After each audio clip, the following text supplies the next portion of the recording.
Kita akan benar dan betul. Itu menurut kalian sama enggak artinya? Pengertian umum aja lah. Sama, ya kan? Sama. Oke, sama atau enggak? Yang lainnya benar dan betul? Sama ya. Artinya ketika, benar betul dia mau ketawa. Kemudian jangan ketawa dulu, nanti yang lainnya telat. Nah, ketika kita mengatakan bahwa benar dan betul itu sama, ketika ditambahi imbuhan, apakah nanti jadi sama atau tidak? Misalnya ini ya, benar ya, kita tambahi imbuhan dan akhiran ke an, jadi kebenaran. Tapi ketika ini satunya kebenaran. Kalau ditambah pahlawan di depannya sama enggak? Atau jadi lucu enggak menurut Anda? Satu, pahlawan pembela kebenaran. Saat yang kedua, pahlawan pembela kebenaran. Bisa bayangkan enggak untuk pahlawannya itu kayak apa? Ini ada sebuah cerita juga, cerita lagi untuk tambahan sebagai contoh pembela kebenaran dan kebetulan. Kalau pembela kebenaran ya kalian tahu lah, zaman dulu mungkin Satria Baja Hitam, lalu kemudian ya pendekar-pendekar dan lain sebagainya lah, entah di komik, entah di anime ya, pembela kebenaran. Jadi apakah dia jalan membela kebenaran dengan jalan ninjanya masing-masing misalnya kan. Nah, itu oke, kita udah tahu pokoknya kalau ada orang salah, ada orang kemungkaran dan lain sebagainya, dia selalu memberantas itu. Nah, sementara ini yang salah satu contoh membela kebetulan. Ini salah satu ceritanya adalah di sebuah kapal. Mungkin Anda pernah dengar cerita itu. Di sebuah kapal dengan yang sedang menyeberang samudra yang cukup luas. Nah, di situ tiba-tiba kapalnya, karena kapalnya itu padat, jadinya hampir muatannya pun penuh. Sehingga tiba-tiba padahal waktu itu ombak cukup besar, gelombang ya, kalau ombak itu di pinggir, gelombang cukup besar. Nah, ada anak kecil yang terjatuh dari sana. Nah, semuanya melempar, anak kecil kan nggak tahu, walaupun melempar ban, melempar apa, mereka mencoba mau menolong.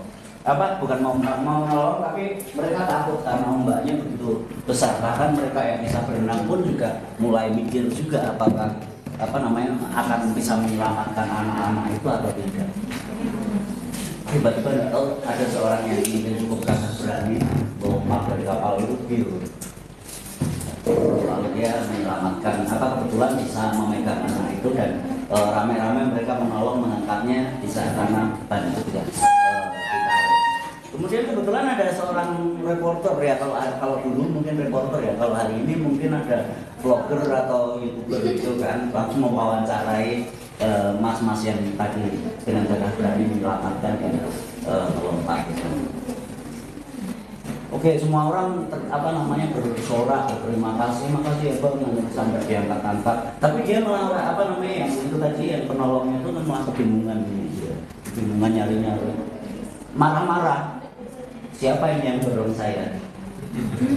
Ternyata dia itu mau nonton juga, tapi dia yang dorong gitu, terdorong, ngecebur. Nah, kebetulan akhirnya jadi pahlawan. Nah, itu pahlawan.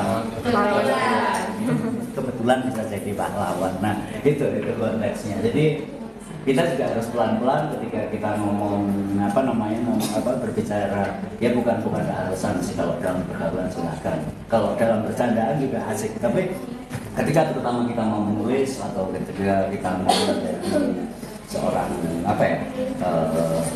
public speaker atau seorang ketika berbicara, atau Anda nanti pastinya akan kemampuan public speaking kalian akan dibutuhkan ketika Anda menjadi guru, menjelaskan atau ya bercerita, jadi MC dan lain sebagainya. Nah, di sini bahasa akan menjadi penting dalam arti nanti kalau kita salah sedikit, ya mungkin orang-orang nggak ketawa ya, tapi di belakang jadi gosipan kalau seandainya salah dalam memaknai atau mengungkapkan kata-kata yang kurang pas. Sebetulnya sama artinya tapi kurang pas. Kalau menurut Anda yang benar itu sering nggak Anda mendapatkan undangan perkawinan? Nah, yang benar perkawinan atau pernikahan? Kalau yang ini di undang-undang itu namanya undang-undang perkawinan ya. Jadi jangan sedikit tuh dikaitkan dengan agama terus. Perkawinan. Jadi bahasa Indonesia kawin itu memang kawin undang-undangnya. Di KTP pun sudah kawin, status perkawinan itu sudah kawin atau belum. Karena kan nikah kan bahasa Arab ya. Dan itu kan hanya seolah-olah itu hanya berlaku untuk agama tertentu. Untuk menyopankan gitu loh. Saya nggak ada istilah sopan nggak sopan sih, itu kan karena kita tuh jadi bias gitu, bias karena seolah-olah tuh nikah tuh hanya yang ini agama, kemudian kawin itu nggak agama, kan nggak. Di dalam aturan itu bukan undang-undang pernikahan tapi undang-undang perkawinan, kayak perkawinan anak gitu misalnya gitu kan, itu undang-undang perkawinan bukan undang-undang pernikahan. Status kawin itu status kawinnya itu status kawin secara hukum. Jadi jangan sedikit-sedikit tuh, iya jangan sedikit-sedikit tuh agama gitu. Ini yang dibahas nggak itu. Yang umum. Jadi sama aja sebenarnya. Apa bahasa itu kan netral. Jadi jangan sedikit tuh itu sana. Iya jadi apa ya? Mau lihat. Zaman sekarang tuh jadi sekarang gini loh. Gitu. Karena kan kita sering membuat dokumentasi ya pada saat pernikahan gitu ya. Nah itu kalau salah misalnya, aku punya dokumentasi acara perkawinan tuh, itu kan bayangan kalian apa namanya? Enggak gitu kan, maksudnya enggak gitulah cara mikirnya tuh enggak gitu banget lah. Ya memang masalah bahasa itu iya enggak sih, enggak iya dan nikah itu ya gitu, bahasa serapan dari bahasa Arab dan itu masing-masing itu tergantung apa namanya konsep atau konteks, ada penafsiran, ada istilahnya persepsi, banyak banget istilahnya. Ya. Oke, kita langsung aja menuju sebetulnya peta pemaknaan itu seperti apa sih kalau dalam buku ini. Yuk kita baca bareng-bareng karena saya juga lupa bikinnya sudah lama.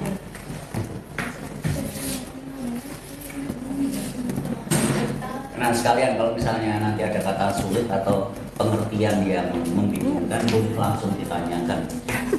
Jadi di sini peta pemaknaan itu mengacu atau mengincar lah, mengincar atau merujuk pada kita di sini karena ini geografi.